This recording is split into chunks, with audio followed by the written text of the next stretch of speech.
spondylarthrite est une maladie inflammatoire qui va toucher essentiellement la colonne vertébrale et le bassin. Cette maladie peut toucher d'autres articulations, mais dans sa définition, c'est la forme axiale qui est la plus importante, et on appelle axiale toute la colonne vertébrale.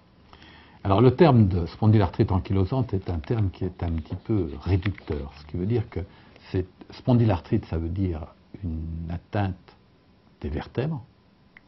Ankylosante, ça veut dire qu'il évolue vers une ankylose.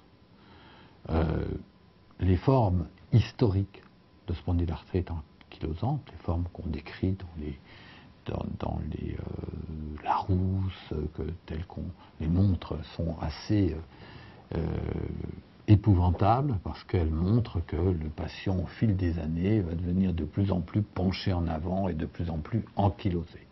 En fait, la majorité des spondylarthrites que l'on voit maintenant n'ont pas du tout cette ankylose. Ils ont une petite ankylose sur quelques vertèbres, c'est tout. Et ça ne se voit pas toujours de l'extérieur qu'ils ont une spondylarthrite.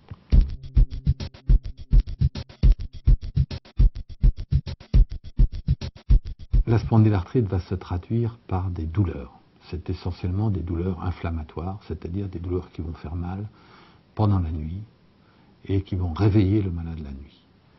La survenue de ces douleurs, essentiellement d'ailleurs des douleurs lombaires au début, des douleurs de la colonne vertébrale basse, du bassin, à la partie postérieure du bassin, qui vont être ressenties péniblement par le malade, qui va se réveiller à cause de ces douleurs. C'est une douleur donc inflammatoire, et c'est une douleur qui peut apparaître lors du mouvement, mais c'est surtout la nuit que le malade va souffrir.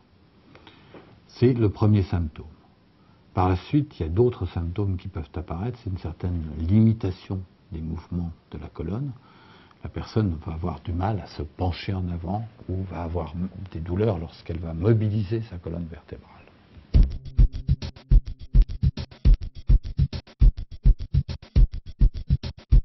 Classiquement, la spondylarthrite touchait, on avait l'impression qu'elle touchait plus les hommes que les femmes. En fait, de plus en plus, on se rend compte qu'il y a à peu près autant de femmes que d'hommes qui sont atteintes de la spondylarthrite. Alors maintenant, à quel âge survient cette spondylarthrite? Et ça, c'est un élément important. C'est souvent à l'adolescence, au début de la vie adulte, qu'apparaît la spondylarthrite. Souvent, le diagnostic en est plus tardif, mais les premières douleurs remontent à 17, 18 ans, 20 ans, 25 ans, avant 30 ans.